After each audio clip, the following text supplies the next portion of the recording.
Wir sind zu Gast bei Harald Schäfer heute in einem Niesmann Bischof Arto 88 EK. Und hier haben wir zwei 360-Grad-Systeme eingebaut. Ja, das eine hochkant, das andere quer. Aber es unterscheidet wahrscheinlich sich noch einiges mehr als nur hochkant und quer. Ich grüße dich, Harald. Hallo. Hallo. Ja, unterscheidet sich noch ein bisschen mehr, wie man sieht. Das linke System ist ein HD-System, also beide sind hochauflösend, aber das ist ein 2D-System, das heißt, ich gucke nur gerade auf das Fahrzeug drauf. Und das rechte System, das wir gemeinsam mit unserem Partner Axion entwickelt haben, ist ein 3D-System. Das sieht halt ein bisschen spannender aus, weil ich so von hinten auf das Fahrzeug drauf gucke. Und zusätzlich habe ich eben noch die Draufsicht in dem kleineren Binder auf der linken Seite. Nochmal, das sieht so aus, als wäre da ein langer Stab dran und würde von hinten aufs Fahrzeug gucken. Genau.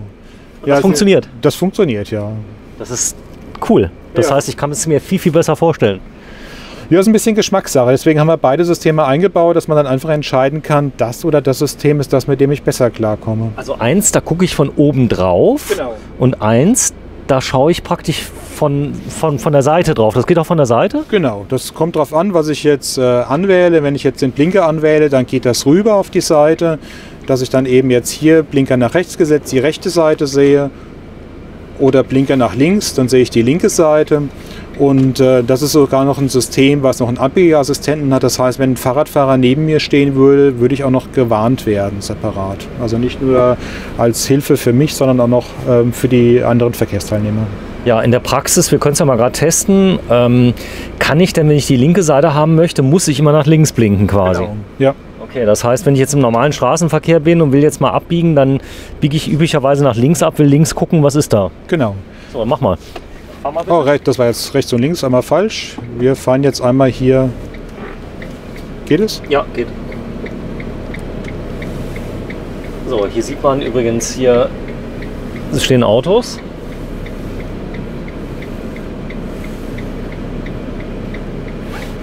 So, bei dem anderen sehe ich jetzt, warte mal, da sehe ich jetzt tatsächlich von oben drauf, halt mal kurz an und fahr mal zurück. So, jetzt sehe ich bei dem Draufsichtsystem, okay, jetzt habe ich hinten nochmal die Ansicht nochmal etwas deutlicher. Ich gucke von oben drauf. Genau, wir gucken von oben drauf und wir haben zusätzlich nochmal eine Rückspiegelfunktion oder ein Rückfahrkamerabild unten nochmal eingeblendet, damit ich sehe, was auch weiter hinter mir ist. Ja, das Interessante ist, du hast ja keine extra Hebel hier drin. Ihr habt das so realisiert, dass die Systeme über den Bus gesteuert mit ganz normalen Hebeln funktionieren, wie zum Beispiel den Blinker. Genau, also in dem Fall ist es sogar so, dass es gar nicht mal ein Bus angeschlossen ist, sondern dass wir die Blinker direkt angeschlossen haben, Rückwärtsgang direkt angeschlossen haben und damit dann eben die Bilder umschalten können. So, ich zeige es mal gerade ganz kurz, dass wir das nochmal sehen. Also ich komme ja gar nicht drüber weg. Das heißt, du siehst das Auto von hinten, als ob einer hinten drauf gucken würde. Ja. Spannend. Von vorne siehst du auch auf Wunsch? Nee, von vorne sieht man es nicht, nur von hinten. Gut, von vorne sehe ich ja durch. Hier kann ich ja einfach rausgucken. Ja, was ist denn für dich interessanter? Von oben drauf oder?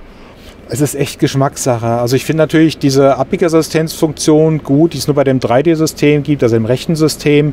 Bei dem Hochkantsystem finde ich sehr interessant, dass ich das Fahrzeug größer sehe. Also das Fahrzeug ist ja fast doppelt so groß wie auf dem rechten System. Und kann eben Kleinigkeiten noch besser erkennen. Gut, also wir haben jetzt dieses Verbundpflaster hier, man kann es ja ganz gut erkennen. Bei beiden sieht man die einzelnen Pflaster, Verbundpflaster, also von der Auflösung sind beide schon sehr, sehr gut. So, fahren wir gerade ein bisschen rum, dass wir mal sehen und park mal, das ist hier irgendwo eine Parklücke.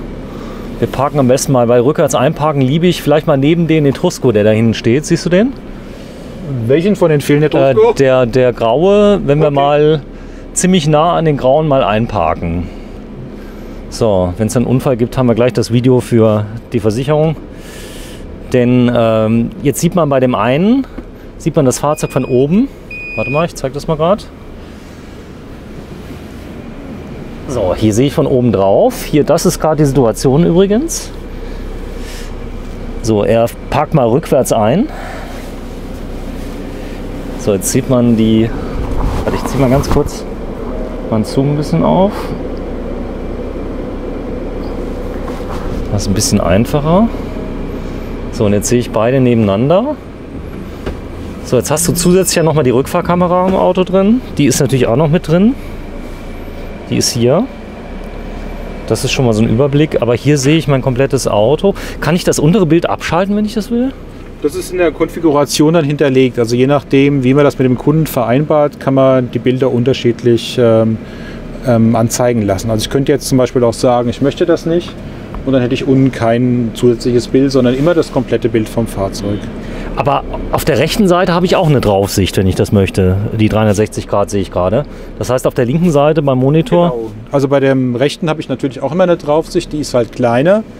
Also ungefähr halb so groß wie bei dem anderen System. So, jetzt willst du ja relativ nah daneben einparken. Jetzt sieht man den praktisch von oben kommend. So, du fährst jetzt nur mit Kamera und Spiegel. Genau, Spiegel finde ich immer noch ganz gut, dass man trotzdem noch mal guckt.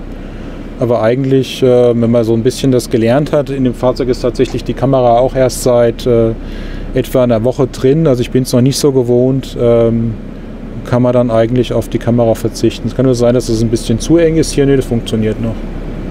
Genau. Also können wir jetzt ganz dicht. Bird View. Genau.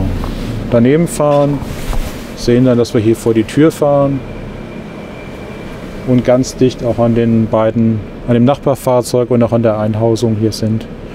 Und ganz schön finde ich, dass man bei dem Rückwärtsbild dann auch noch erkennen kann, ich bin jetzt noch einen halben Meter entfernt ungefähr von der Tür. Gut, ich habe jetzt in dem Fall, üblicherweise haben ja die Kunden nicht beide Systeme installiert. Das sind zwei verschiedene Hersteller? Nee, das sind beide Systeme, die wir in Zusammenarbeit mit Axion entwickelt haben. Aber es sind halt unterschiedliche Systeme. Es sind nicht unterschiedliche Hersteller, sondern es sind unterschiedliche Systeme. Und es gibt beide parallel und beide machen auch Sinn. Also je nachdem, was man halt möchte. Ich schalte nochmal Rückwärtsgang gerade raus. Was man eben möchte, haben die halt unterschiedliche Vorteile. Wir können ja nochmal gerade rausfahren, dass wir mal sehen, wie das mit den Autos neben uns aussieht.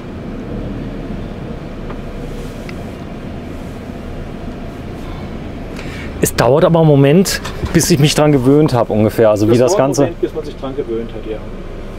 Was ganz wichtig ist, wenn wir schon gerade bei es dauert einen Moment sind, es gibt solche Systeme, die nicht wirklich in Echtzeit funktionieren. Das ist natürlich eine sehr, sehr kritische Geschichte, dass ich nicht genau das dann sehe, wann es passiert. Also es gibt Systeme, die brauchen einen Moment, ist nicht viel, aber es ist nicht viel, aber es kann dann wirklich lästig sein, dass es eben dann nicht ausreicht und ich schon wogegen gefahren bin, bevor ich sehe. So, ich zeig's mal gerade hier vorne. Eine problematische Geschichte. Jetzt fahren jetzt auf ein Auto zu. Warte mal, ich muss auch ein bisschen näher rangehen, dass wir es sehen. Jetzt fahren wir auf ein Auto zu, ja. Und jetzt siehst du hier vorne, das Auto ist ja auf der Front. Jetzt siehst du genau das Auto übrigens, der weiße, der ist ja auch von euch, dann ist nicht so schlimm. Besser nicht, nee. Okay. Ja, okay. Okay, das heißt, du kannst bis vorne nach vorne guckt, so dicht würde man sich nie trauen, da ranzufahren. Also ich zumindest nicht. Und viel fehlt da nicht mehr. So, und hinten siehst du es auch. Also zwei verschiedene Systeme. Sprechen wir mal über Kosten. Es ist ja einiges zu tun. Ja. Die 4 Kameras außen müssen angebracht werden. Genau. Das Ganze muss so verlegt werden, dass man nicht schreiend bei euch aus der Werkstatt läuft, sondern das soll ja auch schön verlegt sein. Erstausrüsterqualität. Genau, also du hast es ja von außen gesehen. Die Kameras sehen ja auch alle sehr dezent aus. Es gibt keine sichtbaren Schrauben, es gibt keine Kabel, die man von außen sieht.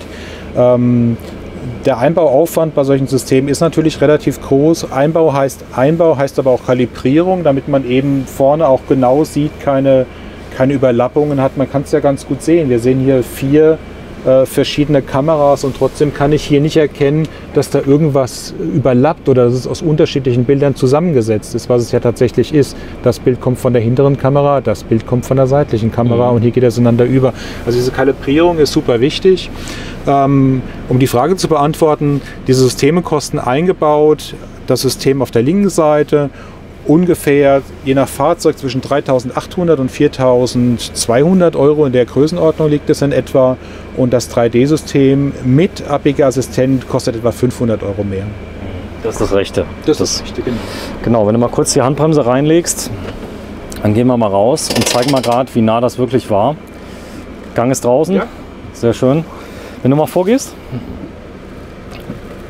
du kannst ruhig den Motor ausmachen, aus Sicherheit. danke. Jetzt geht's mir immer besser. Der ist schön, gell, der 88? Der ist schön, ja. Ziemlich großer Kunde von euch, Niesmann? Genau. So, dann gehen wir mal raus, denn wir haben zwar die Kameras schon mal gezeigt, aber das war in unserem Alarmanlagen-Video. Vielleicht kannst du dich daran erinnern. Ja. Und jetzt will ich einfach mal zeigen, das ist die Einbauqualität, die ihr quasi erwartet von eurer Werkstatt. Das heißt, perfekt eingebaut, so als hätte es das Werk gemacht. Genau, wenn das Fahrzeug jetzt gewaschen wäre, wird man auch das alles in der gleichen Farbe haben. Grundsätzlich können wir die Kameragehäuse aber auch lackieren. Sieht man vorne ganz gut. Also schwarz lackiert? Genau, hier haben wir es schwarz lackiert, so dass es dann möglichst wenig vorne auffällt. Und das geht ganz einfach, also das kann man sehr gut lackieren und kann das eben auch in den Farben lackieren, die es sonst so gibt. Das heißt ein Champagner-Tonus oder was auch immer. Das heißt, die Schrauben, die sind auch nicht irgendwie zu sehen. Das ist an der Seite natürlich das Gleiche nochmal. Insgesamt 4 Kameras, die sind im Preis mit drin. Das System ist mit drin. Die Gewährleistung für das System, wie lange ist die? 2 Jahre? 2 Jahre, ja. Genau. So, Einbaudauer? Kommt ein bisschen aufs Fahrzeug drauf an, aber es ist an einem Tag nicht zu realisieren. Das heißt, wenn wir das hier machen, muss man das Fahrzeug schon über Nacht stehen lassen. Kann natürlich drin auch übernachten, wenn man das möchte, aber es dauert schon 2 Tage. So, hier ist Kamera Nummer 4.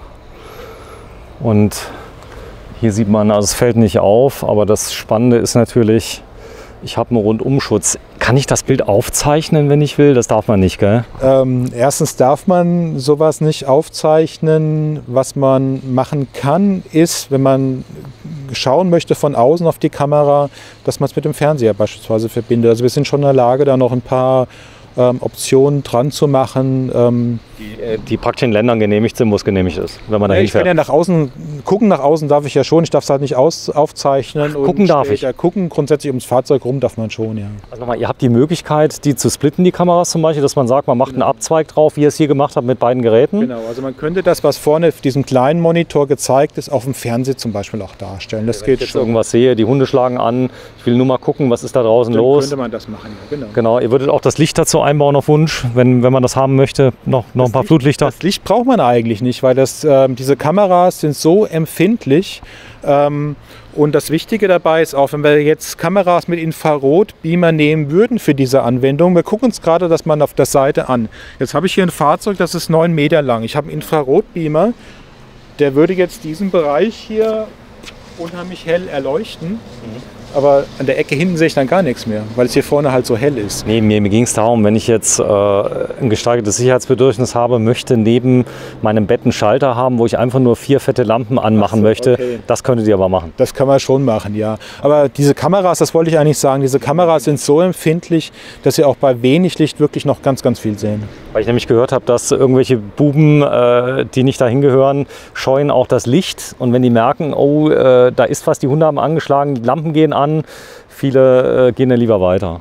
Ja, aber da haben wir wieder das Thema Alarmanlage. Panikalarm ist dann immer auch eine ganz gute Hilfe, wenn jemand draußen irgendeinen Mist macht, dass ich auf den Knopf drücken kann und die Jungs verscheuchen kann. So, bitte auch da verweisen wir auf ein Video. Ihr seid Partner von Vodafone. Wir sind bei Karatec. Man kennt Karatec übrigens von unseren Videos, denn bevor wir uns kannten, habe ich schon ganz oft Karatec gesagt, denn ihr baut unter anderem Halterungen für Fernseher für ganz viele Erstausrüster von Wohnmobilen, genau. Unter anderem Detlefs oder hier Niesmann und Bischof, also ganz, ganz viele setzen eure Systeme ein. Ihr macht aber viel mehr als das. Genau, wir haben ein sehr breites Sortiment im Bereich Audio und Video und Sicherheit. Halter ist wahrscheinlich das Produkt, wofür wir am bekanntesten sind, aber wir haben halt deutlich mehr. Audiosysteme natürlich, Fernseher, Rückfahrkameras oder dieses 360-Grad-System und noch vieles andere. Sehr schön. Also 360-Grad-Systeme. Der Hersteller nochmal von dem System, wie heißt der? Karatec. Karatec. Also in 2 Varianten, einmal 3D und einmal wie heißt das andere von oben drauf? Das heißt einfach 2D. Ja. 2D. So einfach ist das, genau. So einfach ist das. Ja. Und wenn man das haben möchte, einfach anrufen bei euch. Die Rufnummer? Genau, 06341 380 9547 ist dann direkt der Kollege vom Service Center. Und was auch noch wichtig ist, das System bauen nicht nur wir hier ein, sondern das können unsere Händler auch einbauen.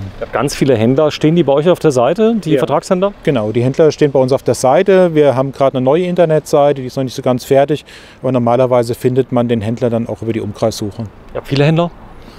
Wir haben viele Händler, ich kann gar nicht sagen, wie viele, weil wir natürlich auch über den Großhandel liefern und da kriegen wir gar nicht so mit, wer alles Karatec-Händler ist. Okay, das bedeutet also einfach mal anfragen, auf der Seite nachschauen, am besten auch mal googeln. Das heißt, wenn ich jetzt aus Hamburg komme, möchte nicht unbedingt nach Landau in die Pfalz fahren. Ihr habt in Hamburg einen Händler? Da werden wir eine Lösung natürlich für finden, gar kein Problem. Am besten mal hier anrufen. Ihr könnt auch dann einen Einbaupartner empfehlen, wenn jemand nicht hierher kommen möchte. Ja. Aber ihr habt auch die Möglichkeit, ihr habt eine große Werkstatt hier, ihr habt eigene Meister und ihr habt 2 Kfz-Elektriker, Elektroniker hier mit drin, die sich darum kümmern. Wichtig ist, dass der Einbau ordnungsgemäß vonstatten läuft. Das ist hier gewährleistet. Genau. Vielen, vielen Dank. Harald Schäfer von Karatec und wir drehen heute am 10. November 2020 mit dem Niesmann Bischof 88 EK. So ist es. Arto. Tschüss, Genau. danke. Tschüss.